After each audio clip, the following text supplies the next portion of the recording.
It's three guys who combined to play 15 seasons in the National Football League trenches. Well, two guys.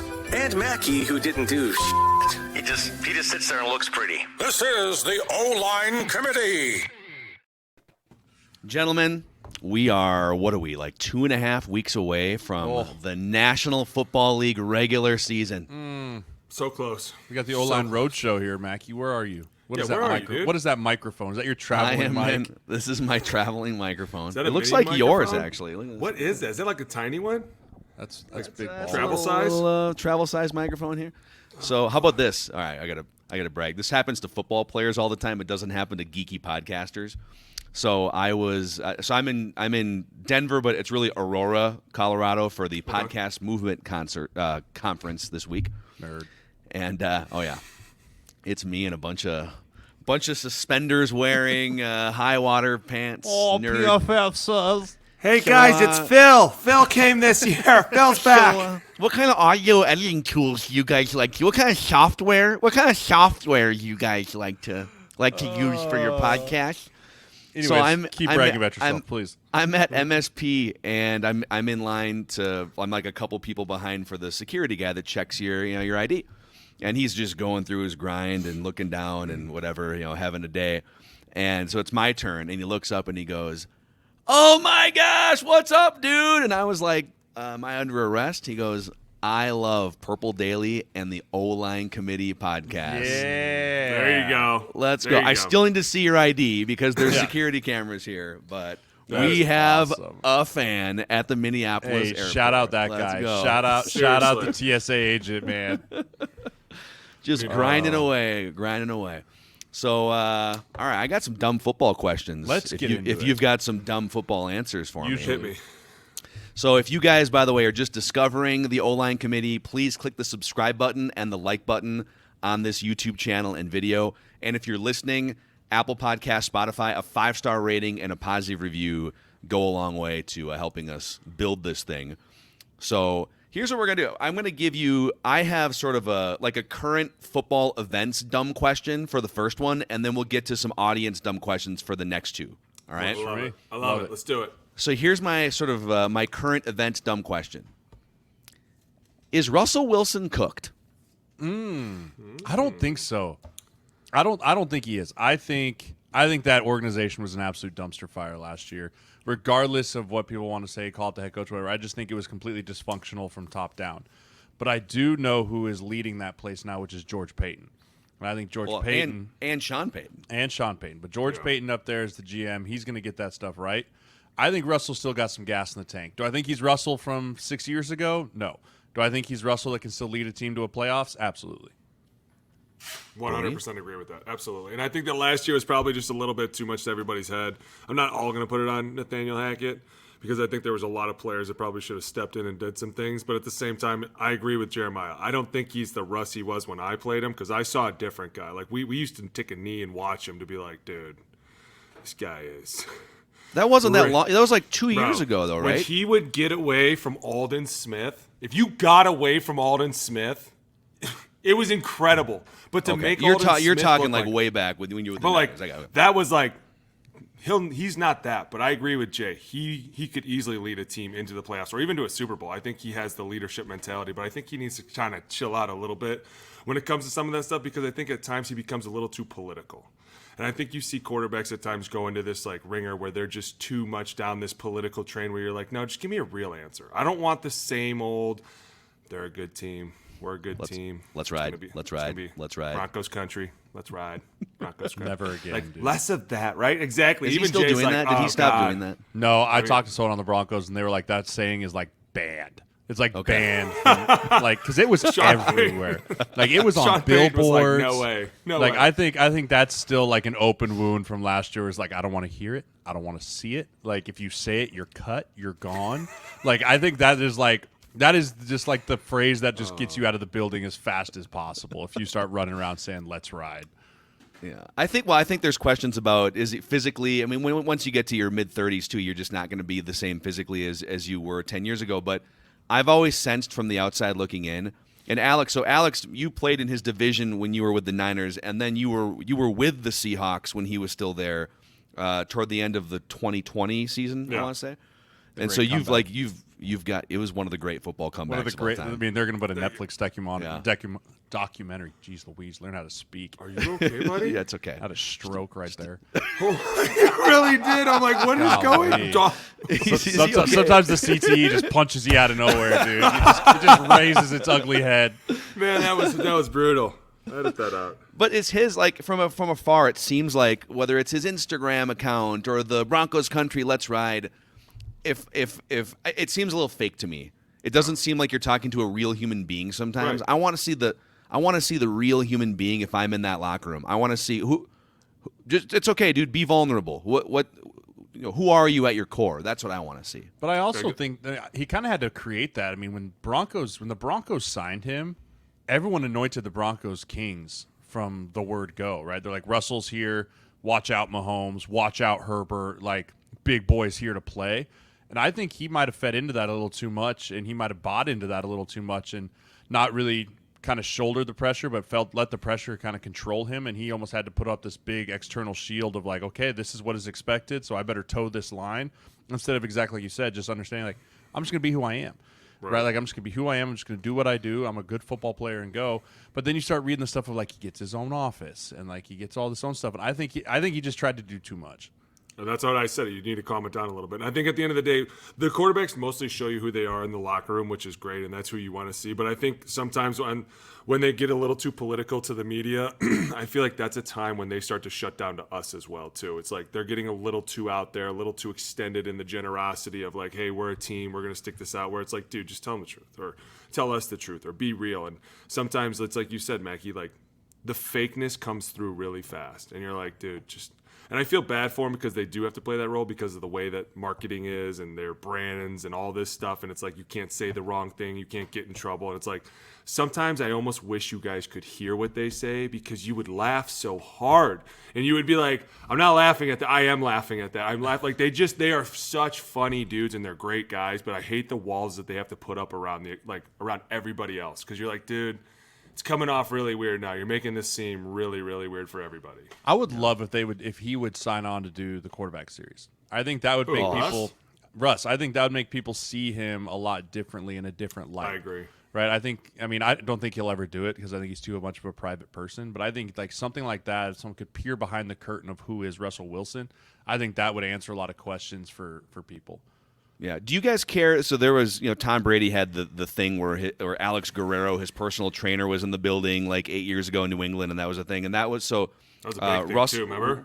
But Russell last year had his personal sort of training quarterback coach guru guy in the room, and Sean Payton was asked about that a few months ago and said, "Yeah, I don't know anything about that, but that doesn't happen on my watch." How did you guys feel about like a quarterback having an entourage of his own trainers around in the building? I think it's great. I think it's great they have their own trainers, not in the building. The building is sacred, right? The building is sacred, right? When you walk, like media gets to go in the locker room and it gets on the private, that is it. But like inside those walls, it is just the dudes and the coaches and everyone else who's there to help you win. No outside noise, no outside voices, no outside opinions, none of that, because that is all distractions, right? And we talk about it on the show a lot, distractions. The tiniest distraction in the NFL causes you to lose games. It really does. The tiniest little thing.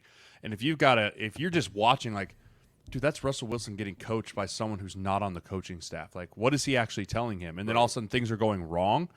It's really easy to point the finger and be like, well, it's that guy's fault, right? Versus if you're just like, if it's everyone knows, like, no, it's everyone's fault. We're all in here with the same message, the same thing we're all working for. But like all of a sudden you let outside voices in that are influencing the best position on the field, the guy that is the field general, and you have to start questioning, like, who's he listening to? Who is he actually listening to and taking the coaching from? Like, that becomes a huge issue. There should never, ever, ever be another voice in that room besides the coaches. And that's the biggest reason, is because there should only be one voice in his head, and that's the OC. It's him and the OC going back and forth. It shouldn't be the OC's on my right and my quarterback coach is on my left. My quarterback coach says, you can make this throw at any time. The OC's like, don't throw it here because we don't like this cornerback at this time or whatever. You know what I'm saying? Like, you could get caught in these worlds. And at the same time, I don't know how somebody, and I guess I didn't know that, I don't know how I would feel about somebody not getting paid by the owner sitting in a room with me. Like, I can't express to you how weird it is, a feeling to be able to be like, you're just not allowed into where I work. And if you ever walked in, people would look at you and be like, what? Who the fuck is that guy? No, I'm not kidding you. Like, how many times when a new scout... Alex got that look at Vikings joint practice last week by a couple. Hilarious. He got hassled by a security guard. Security's coming over like, who is this guy? Who is this guy? The guy came over 3 times. Third time. Hilarious. Sorry, what was your name again? And he's got his little IFB. Like, there's a 7-foot monster here that I don't know. What's he gonna do? I'm not sure. Everybody comes over later like, got a lot of chatter about you on the radio today, there, buddy. Yeah. Like being back at practice, huh? Yeah, you're welcome. But seriously, how many times like when a new scout would come in the room, everybody would just be looking at him like, who is that guy? What do you do here? What are you writing down? Why are you in this meeting? Why do you have a notepad? Show me your notepad. As you get older, your job is to like look around the room. Who's in the room? Who is that guy? I don't know him. Get him out. Yeah. Why are we telling him our secrets? I just don't know how I feel if they were like, this is Sam's quarterback coach. He's going to give Sam great advice. On what? How to throw the ball? Like, that's what 4 guys in this room's job is to do. We need a 5th to do it now? Well, and I hate when they're like, well, it's because he's non-biased. He's a non-biased party. That's actually the worst. We want him for the betterment of this team. We want him for anything that's for the good of this team. We want him to be biased. Right? We don't... All that being said, I'm a big component of everyone should have their own team. Right, like their own team of like whether it's a trainer, of course, like a personal head shrinker, whatever it might be. Like to have your own team outside the building is really, really important. Huge. Right? They're your mentors, your advisors, people to lean on. But when you walk in those walls, it is just the team, no other voices. Like I think you even saw it. Like Mahomes, he goes away, he goes to his guy. He freaking flew him up to Kansas City. He's like, I'll start you a business. You just do it here, right? Like there's a time and a place for all of that, but none of it is on company time. No, because you make the other guys feel weird about it. Because it just be weird.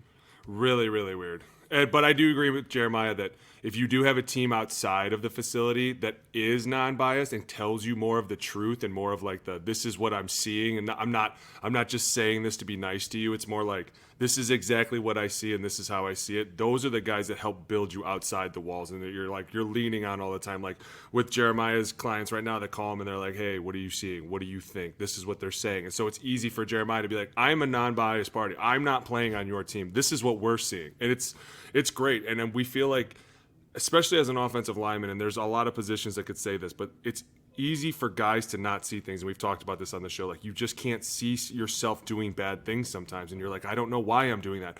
And then somebody else will watch and be like, well, it's because you're not, setting with depth or you're not setting, fast enough or whatever. And you're like, oh yeah, you're right. What an idiot. Like, I can't believe I didn't see it. So that's a great sounding board to have. But 2, also like the doctors. It's always great to have your own doctors to go to. Somebody that's always going to tell you the truth. Like, people that walk out of this league that say they're blindsided, it's silly to me. You have all the resources to go outside the building and look around and be like, hey, I'm not feeling right. They're telling me I'm okay. What's really wrong with me?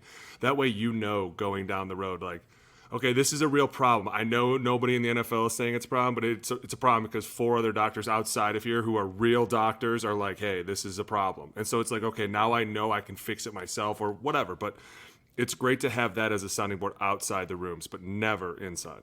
See, having your own quarterback coach in the room is weird. I want to see someone bring their own doctor inside the walls, just walking around with like a stethoscope. Who's that guy? That's my doctor. He'd go missing. He'd go walk in with another doctor. You'd go missing with the doctor. How dare you? I'm gonna need you to tap your knee crazy? with the little knee tapper thing. Yeah. That's what's even more messed up is you would rather bring in your own football coach than your own doctor, like your own, because you'd be like, dude, you're dead. They're gonna fillet you. I lied. I have 2 dumb current event football questions. Here's my second one. Then we'll get to the audience ones from the YouTube comments. So Trey Lance just got beat out for the backup quarterback job in San Francisco by Sam Darnold.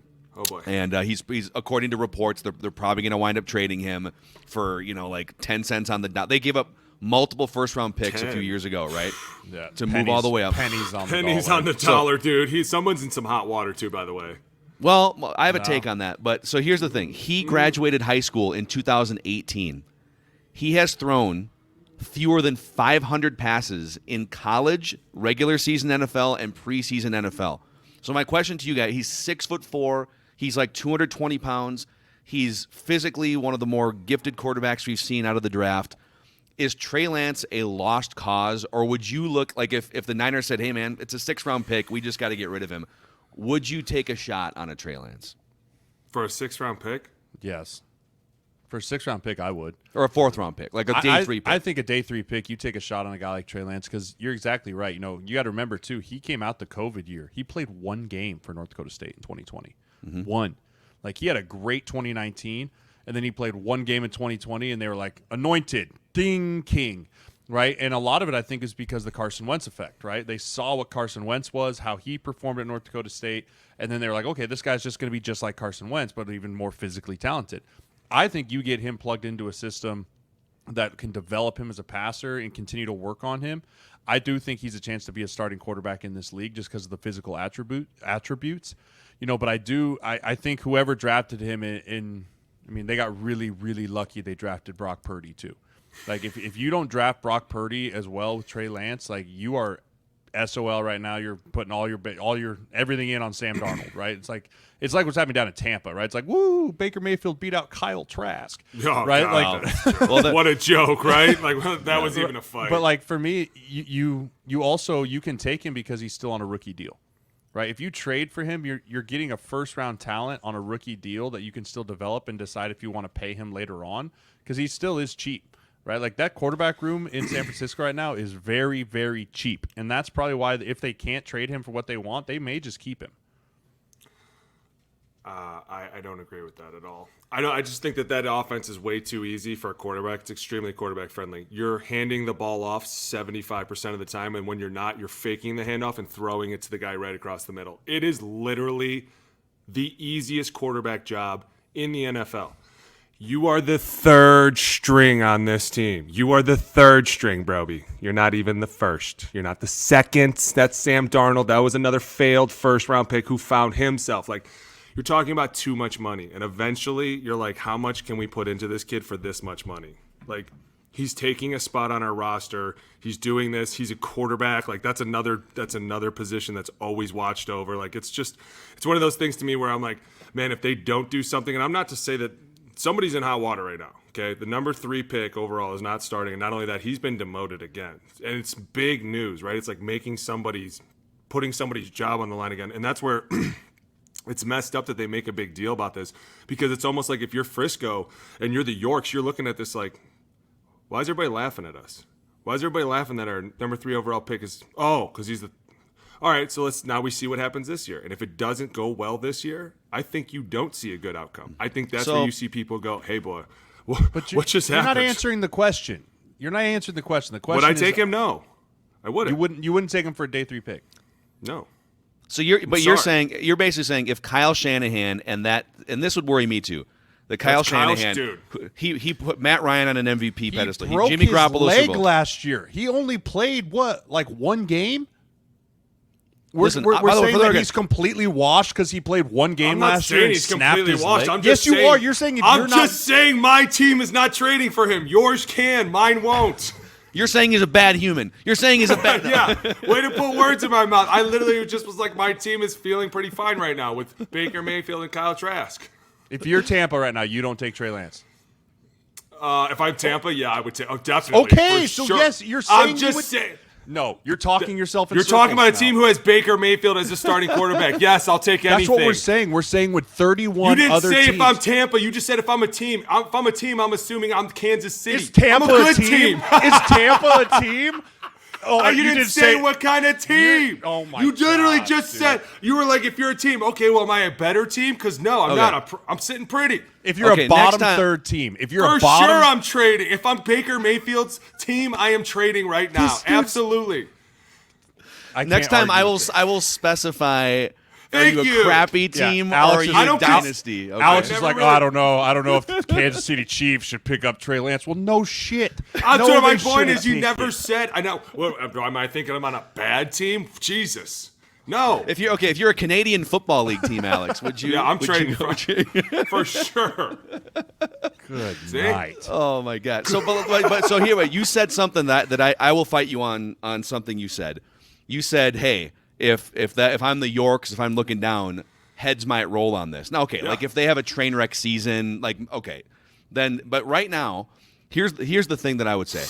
People are framing this like this is why you got to be careful being aggressive for quarterbacks in the first round. I would say, well, if you're a franchise that's if you're the Browns for 20 years, or you're a desperate franchise that needs a quarterback to save your crappy team, okay, well, but if you're the 49ers, if you're a well-run team like the Steelers, the Vikings have had good rosters, right? You should be taking shots on quarterbacks because guess what? You can fail epically like the Niners just did and still be one of the 4 Super Bowl favorites going into 2020. Like the Niners failed epically with this, but they are so well run. They can build a roster. They can go find a Brock Purdy, which there's some luck involved there.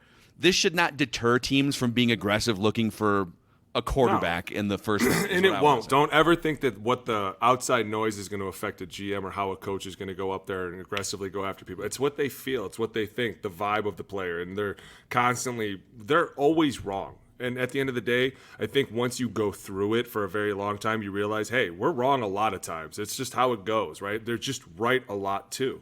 And you get guys later in the draft who make up for guys early in the draft that don't pan out as well, or maybe you draft a guy early that's a phenom and the rest of the guys suck. Like every year is so different and it's up and down. It should never change how somebody goes after somebody.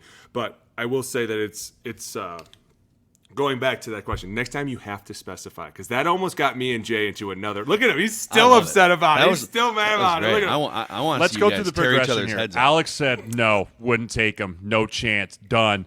Well, I mean, I never said he was Tampa, done. I just told you why I wouldn't take him. You're in a very quarterback-friendly offense. I'm gonna go back and rewatch the tape here. I'm gonna rewatch this episode and map out you're just not good tape. I will say this: Terrible looking tape. back.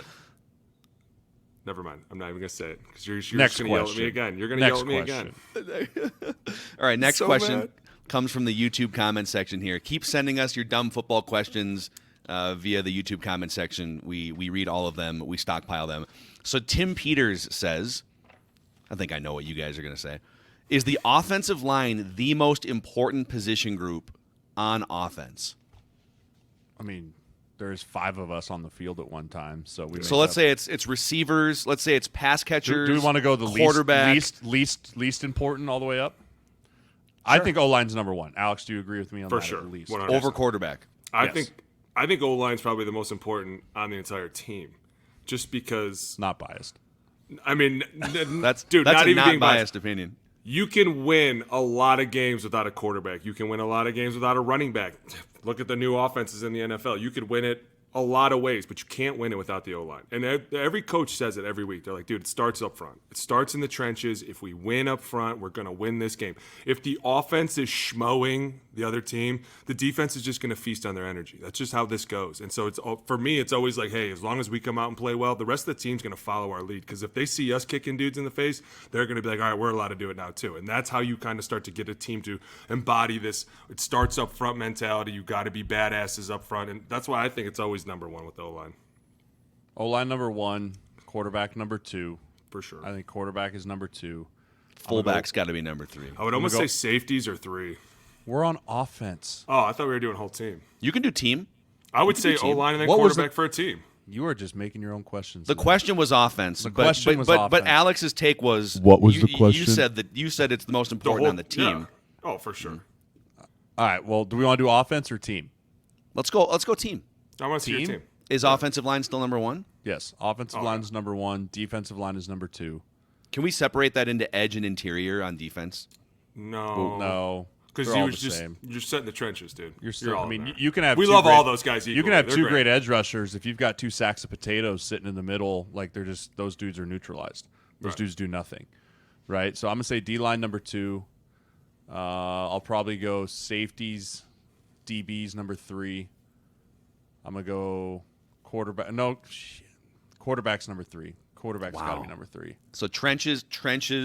1 and 2. Trenches for sure, 1 and 2 quarterback. And then you would say safeties, wouldn't you? Yeah, safeties is probably 4, just because if you don't have a good back end, you're toast. Over cornerbacks. Yes, because safeties are run support. Safeties are run support. How many good teams have bad cornerbacks? We see it all the time. As long as the safeties don't get blown away, think of some of the great defenses. What did they all have? great safeties. Ed right? Reed. Ed Reed, Troy Polamalu, John Lynch back when he played. I mean, Harrison Smith, like dudes that were Jamal Adams from Charles Seattle. Woodson, yeah. Right? Like those dudes that are safeties that are killers that can get up there and run support and then also be able to cover and a ton of ground in the back end. Like those dudes are super important. So you go safeties there. I'm gonna go probably running backs, number 4.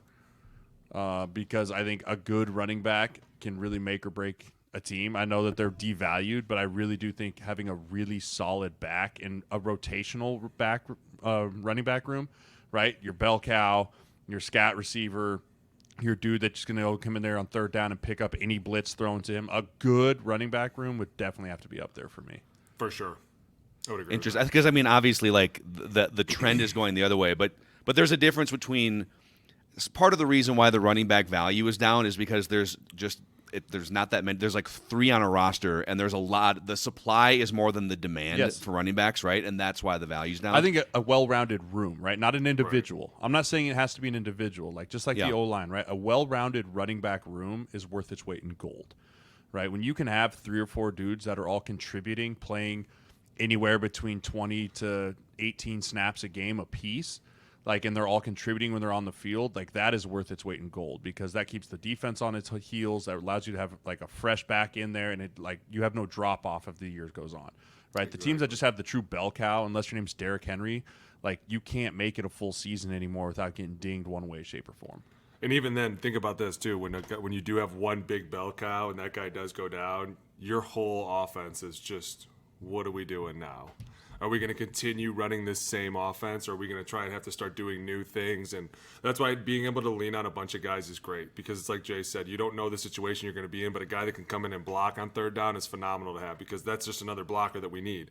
And at the same time, a scat back, somebody that can just start moving people around for us, they're all really, really good. But I feel like it's hard to find a good team that has a room like that that's like built for every kind of situation, like somebody that's like a zone runner, and then somebody's a scat back. Somebody's also like a, you know what else is too is you don't see a lot of good screen backs anymore. Like I remember when New Orleans used to play, when we used to play them back in the day with Sean Payton, they were phenomenal at the screen game, but it was because they always beat you so deep with Drew Brees. You know what I'm saying? So the minute they cleared you out, you had to go with him because you thought he was going to throw the ball, and then all of a sudden 4 linemen just leaking out, and you were like, God. This is going to look so bad on film, like sitting on the sidelines watching Drew Brees just dump off this little tiny pass, goes for 60 yards every time. Is that one of the most gratifying things as an offensive lineman when you see screen goes? Yes. It's like a second of a defensive lineman's like, oh, yeah, oh my God, it's a screen. When you watch a corner fall off a receiver as you're running full steam, and you're like, oh, you have one choice: run around me or run through me. And it's usually they try and like, I'll force it back inside. You don't even feel them. You just run through them like they're not even there. Just bounce off of you. They're 190-pound skinny frames. Okay, what do we think? 6? Are we on 6? Yeah. Where'd you put receivers? Did we get into receivers? I haven't gotten receivers yet. I think they're somewhere in the last category with divas and. I think I might have to go tight end room with 6. Tight end room linebackers are tied for me at 6. I don't know. I think those two guys, like a good tight end. Again, I'm going by room, right? I'm saying positional, not individual, but by room. A good tight end room, like you can have multiple tight ends that are blockers, but if you can have one guy, the true Y that never comes off the field, that's a pass catching threat, but also a run threat. I think those dudes are so good. They're such weapons, right? Like I think Dalton Kincaid's going to be that guy for Buffalo, right? Like some of these dudes, like that's why you're seeing everyone trying to get the next Travis Kelce, right? So those, I think linebackers there and tight ends, and then I'm going to have to go with the last is corners and receivers for tied. Interesting. For sure. Because in terms of how much guys get paid and where guys get drafted, receivers and cornerbacks are getting drafted and paid more than safeties and linebackers, and some of it's I mean, there's not that many just straight up one-on-one single coverage shutdown corner. So like that guy's valuable. Oh yeah. Same with quarterbacks. Obviously, yep. There's like 20 franchise quarterbacks in the world, and there's 32 teams. But trying to get access. So to speak to that, you kind of understand now why they're so important. I mean, we don't value corners, but if you are a true shutdown corner, like some of these guys, like Patrick Surtain or like the Sauce, in New York. Like, if you're one of those guys and you can help a defense just move 2 safeties to one side of the field and you're like, hey, I got this whole other side, or I got this whole dude. Like, we don't have to worry about the best player this week. That's different. That can change the game. Like, that can be like, okay, we're good. We're good. We're just we don't even have to blitz either, right? Like, Xavier Rhodes when he was in his prime. When he was in his prime, different. I mean, if he got beat, he always pulled his hamstring somehow, which was weird. That was funny. Once a game, it was like, oh, God. But then came back and run a 106-yard interception back, and we were all like, didn't you just pull your hamstring? I'm fine. I'm fine now. I'll never forget that. What was that, 16? Yeah. 16, I think it was Arizona. He gets beat by Larry Fitzgerald for like a long 9 route down the – and he like lays there and he grabs his hamstring. And I think they helped him to the sideline. Right, and we're all like, "Oh shoot, man, Zay's done. Like, this ain't good."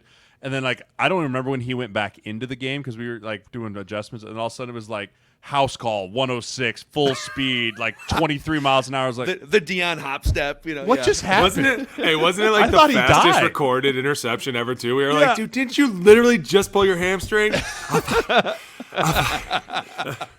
Divas. Yeah, might be a little biased there too. I can't handle those dudes. Oh my God! All right, well, we didn't rank kicker, punter, and long snapper, but I think we can move on. They're not real people. We're not even talking about. They're not real people. Unless you're Phil Dawson, then you're number 1 in my heart. I promise, Phil. They're not real humans. I've been screwed by too many kickers. Oh my Blair. God, dude. Okay, wait. Were you guys on that? I was not, thank God. But I got to watch it. I got to watch it in the spring. For the audience, these guys both played for the Vikings. I host a Vikings podcast. In 2015, you guys won 11 games. Kind of an unexpected, at least from the outside looking in, 11 games.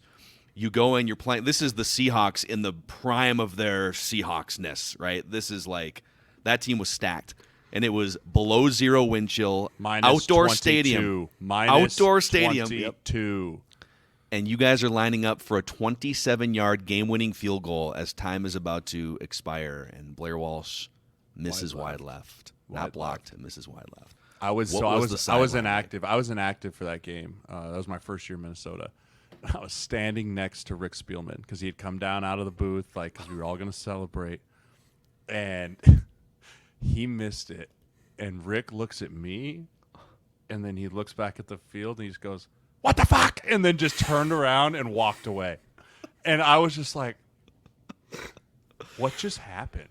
Right? And it was the classic in the locker room after the game where Zimmer was like, "Hey, it's not on Blair. It's on everyone." And I can't remember who it was. It might have been Everson. It was in the back and goes, "The fuck it isn't!" And started freaking out. And seasons, it's like we talked about on the last podcast, right? Season's over. It's over. It's done, and everyone's sitting there. And Zimmer tried to do the we lose as a team, we win as a team role. And there was a couple guys that just were not having it. They were like, nope, that's fully on 3 shoulders, right? We will 27 yards player.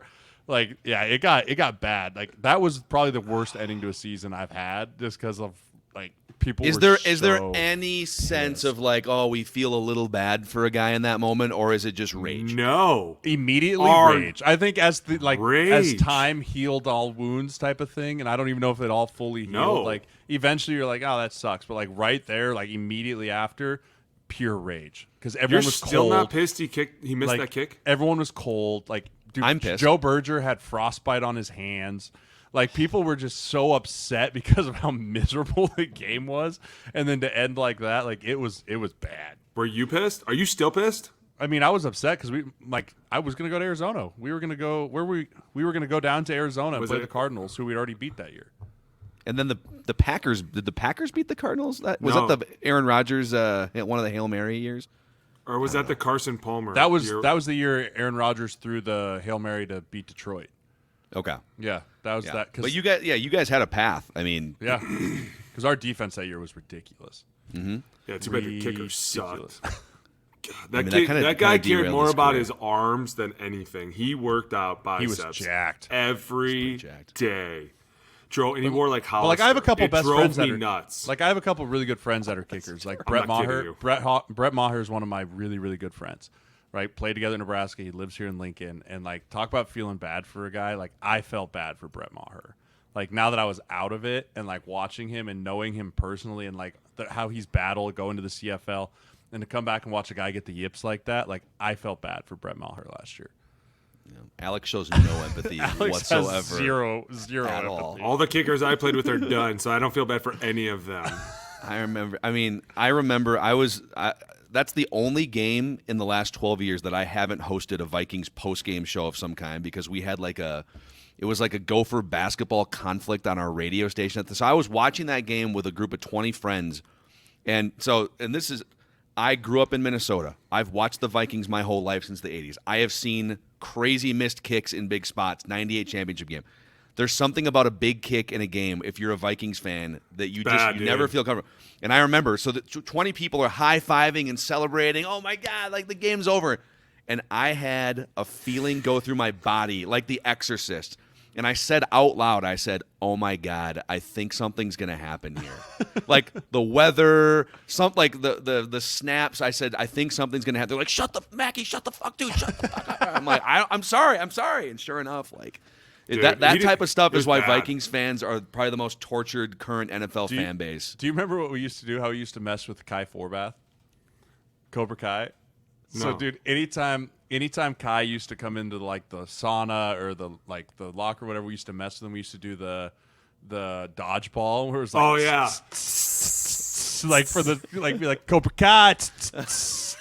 Dude. We used to mess. He hated it. Oh, he hated it, dude. It was so fun. Some of them are tough to talk to. I'm not gonna lie to you. Some of them are great though. Some of them are just totally. They're wily, weird. Dude. They're not they're just weird. Like I was with Steven Hauschka in Buffalo.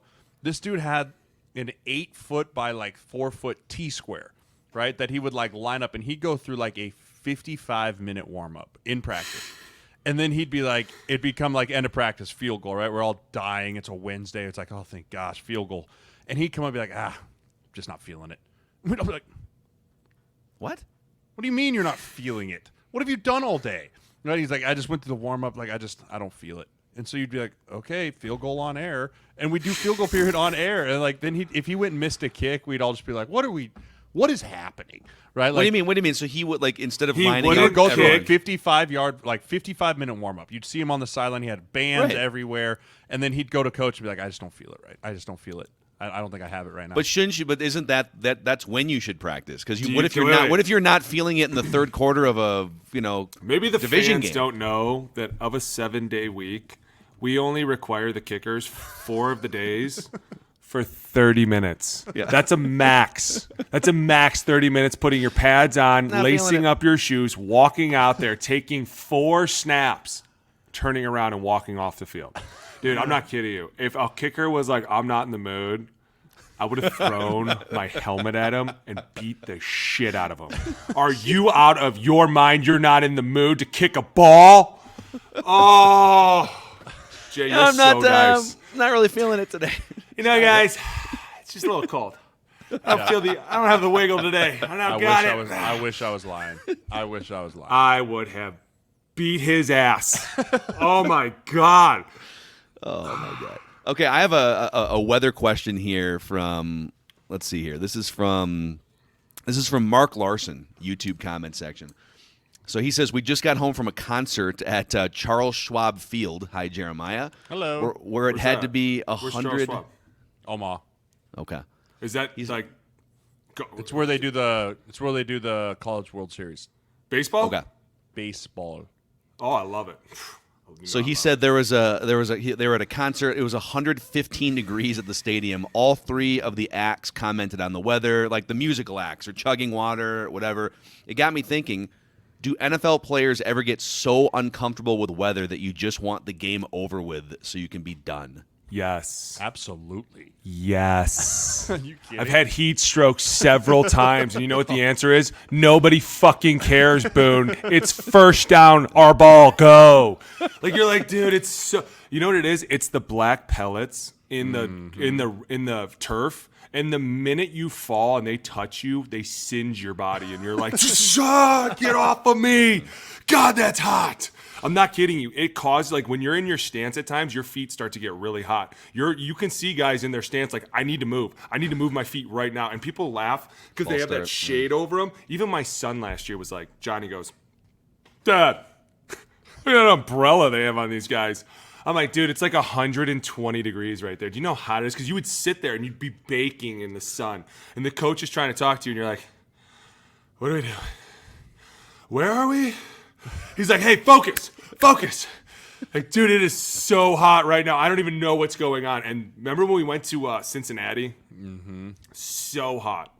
Baking hot. Tony got heat flashes. I mean, it was so bad. And everybody's response was, deal with it.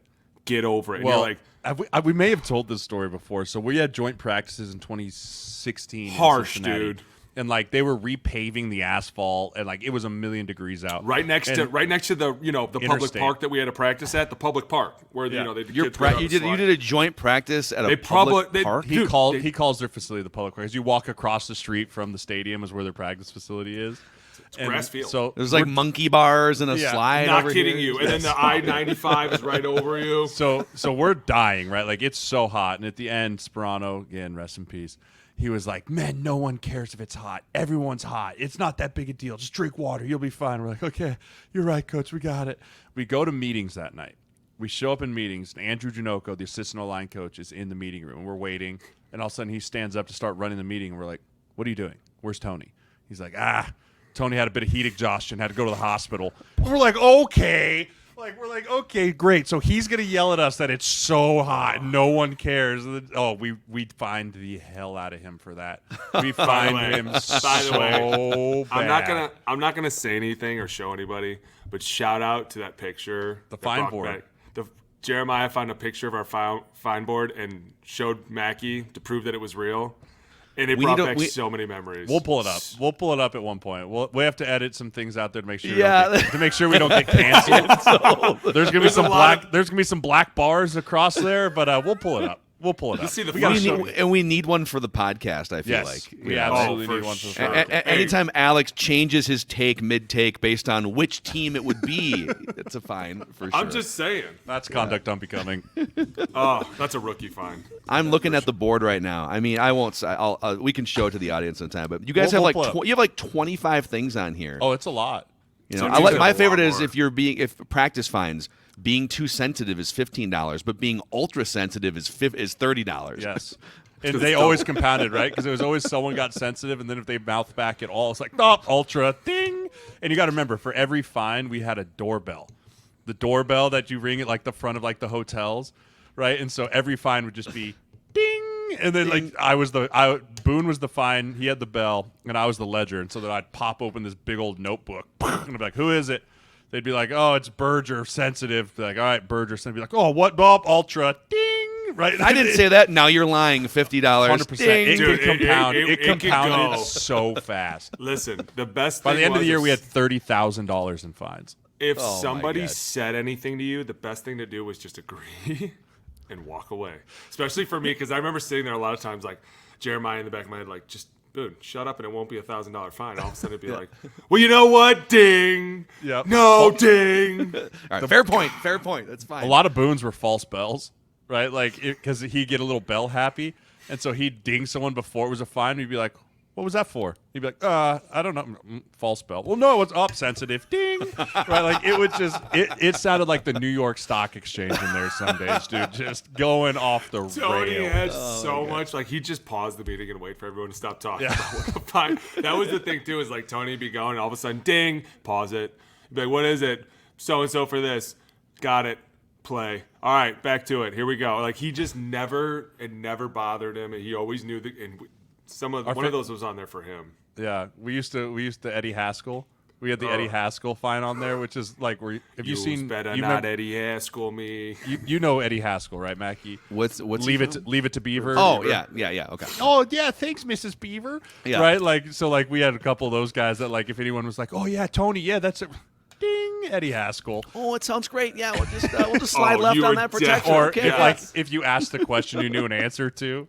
Like, that was the biggest. So just one. want to make sure, if Coach. we're going slide protection to the right here, and this linebacker that we're going to, he comes back over this way, right? We still have to go to that guy we're sliding to, right? Like the dumb, like Ding. ding, Eddie Haskell. Oh my God. So much Yeah, okay. fun. We'll start working on the podcast version of Yes, this board here. we'll get for that sure. up. I'm getting a bell. Yeah. Oh my God, that's gonna. The bell sounding 100 times during the podcast is going to really help grow You the told audience. you, Wall Street Exchange, it's got to go. It's got to go, dude. Hey, we had so much fun, though, at the end of the year when we went out, because that was some of the best times of our lives. Yes. Let me give you guys one more here in the last couple minutes from Dumb Football Question from Hawkstar5088 on YouTube. How do NFL locker rooms view division rivalries? They're important to win, but do NFL players have the same level of hatred that fans do when you actually know the guys on the other team? Hatred's a strong word. Very strong. It's really hard to hate anyone in the NFL because you never know if one day you're going to be their teammate, right? It's not like college. Right, in college, like you could hate the dude from Michigan or you could hate the dude from Iowa because you're like, I'll probably never see that dude again in my life. And then once you get to the NFL, who cares, right? We're all on the same page. Yeah. But like, if you're playing against a D lineman from Green Bay twice a year, like, yeah, there's going to be some, but like at the end of the day, you might be his teammate next year, right? So there's no bad blood, but I will say there's always a heightened sense of urgency when it comes to division games. And the coaches, for more or less, like those are the dudes that they're buttholes. Packer week for the Vikings. Like you couldn't squeeze a fart out of the buttholes of those coaches if you tried, right? Like everyone got all like, it's the Packers week. It's like it's just another week. Like yes, it's a big important game. The game basically counts as two. Like we get it, but like the coaches, I think have a much more heightened sense for that. The players never really see it as like hatred for the other team. I would say, if anything, you're probably closer to the guys on those teams than anything because you see them twice a year. So we're talking twice a year after the games. We're studying each other a lot more. And at the same time, like Jay said, nobody in this league really hates each other. I mean, there might be a few bad blood relationships that end up like turning into fights. But for the most part, once you leave the field, you're like, it's over. Like whatever happened out there had to happen. I had to do what I had to do. He had to do what he had to do, and we're good. But when you talk about guys like in season, I think about a lot of the Cardinals. We were friends with those guys. Like we would talk to them a lot, and then they would, if their season was over, they would tell us some stuff about Seattle, or they would tell us stuff about the Rams, or I will say this: we weren't very friendly with the Seahawks, but we hated the Rams, and I don't know why we hated them, and I don't know why they hated us. But I just, whatever we, like, and it wasn't, I won't say this, like, I've never had a coaching staff like I had with Zim here where their buttholes just got super, super tight, and you were like, God, this is annoying. Like, if anything, Harbaugh just was always a crazy dude, so it was like, he's just getting crazier, right? But, like, when you play your divisional games, I agree with Jay, your coaches get super here, like, they got super uptight, but, like, when I was in Frisco and we would play the Rams for whatever reason, you just felt the hate. Like, they were like, yo, we're playing Jeff Fisher. You know how we feel about this dude. And I was like, why do we hate Jeff Fisher? Like, shut up, rookie. All right, yeah, whatever. It's the goatee. That we are goatee. Right? Like, they would just be like, the Rams. Like, all right, yeah, the Rams, whatever. Yeah. But like everybody else, we were like, oh yeah, we're playing the Cardinals this week. Cardinals, okay, this is gonna be great. We're gonna kick their ass. And now it's like, no, it's the Rams, dude. Like, well, I think a lot of it too is you watch so much of those guys on tape, right? Because your division plays the same people that you play. Right, it's like, so you're watching, like we used to watch the Packers O-line all the time because they probably played a team that we're going to play, and they were a good team, so we wanted to judge them. You get familiar with the guys that you watch and you see, so it's hard to get like hatred for a guy that you have like respect for his game, right? Like if you have respect of like, man, that guy plays the game the right way, like regardless what color he wears, like I think the NFL is all built on respect, right? And that's a great point to Jay too, but. When you're playing guys from your division, you have to be smart because they know everything you're going to do because they see you every week. So they're constantly putting stuff in their bank like, hey, this guy does this on this. Because like by the end of the year, you can know a little bit about a lot of guys around the league. Like you're like, all right, this guy's strong, this guy is quick or whatever. But the guys in your division, you're like, oh, if he puts two hands in the ground, he's doing this. If he puts, like, you just know so the more years you play these teams, the more you keep story up. So like, by the end of it, when you've played somebody 8-10 times, it's a battle, dude. Like when it's third and long and they know the slide's going away, you are like, all right, dude, this is the best on best. This is the best I'm ever going to pull out. And your tackle's like, dude, it's go time, bro. Like they know everything about you. They know your snap count. They know your live colors. They know your fake colors. You're like, dude, we have to be ultra smart this week. Like at times it gets really, really hard because you have to outsmart them while at the same time, you don't even know if they're doing any of this, right? Like, this is all just an assumption. Like, we know this much about them. They must know this much about us. So now we have to out-scheme them. And so it's like a big chess match. And then you look back, you're like, was it even worth it? Like, we could have – were they really paying that much attention to it? Or was it just us probably thinking too much into it? And that's where I feel like coaches get a little bit – and we just call it chasing ghosts. Like, they just chase those ghosts. Like, hey – they could do this, and you're like, don't do that. Yeah. Don't do that. That's a dangerous thing to do because that keeps me here till midnight. Okay. There's a thing in the poker world called out leveling your opponent, where it's like the first level is what are my cards? Like for you guys, it would be what is the play that we're running, and the second level is what do I think that guy is going to do with his cards, and then the third level is what do I think he thinks I'm going to do, and then you climb the ladder, and I can see that being the case in divisional football.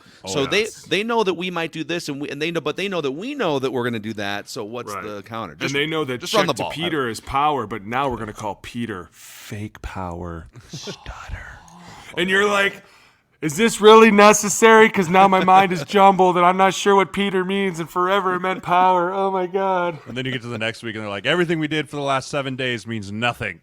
Right? Like, exit it out of your mind. True story. Coach, does Peter mean power? Are you an idiot? What did I just say? Okay. Sounds good, Coach. Sounds good. By the way, I hate all rival podcasters, all right? Locked On Packers, all that bullshit. That's fair. By the way, if you guys could, again, click the like button and the subscribe button on the YouTube channel, you can help us spread the word here as we go into the regular season about this offensive line lifestyle podcast. And keep sending us. We love these dumb football questions. These guys are awesome at answering them. And keep sending them to us. Film soon. And film next week. We'll get the film rocking again. We've got our regular season schedule locked and loaded, we think, for recording. So we're going to do 2 or 3 film reviews a week. We'll do the full podcast for audio and for YouTube. So, yeah. It's going to be great.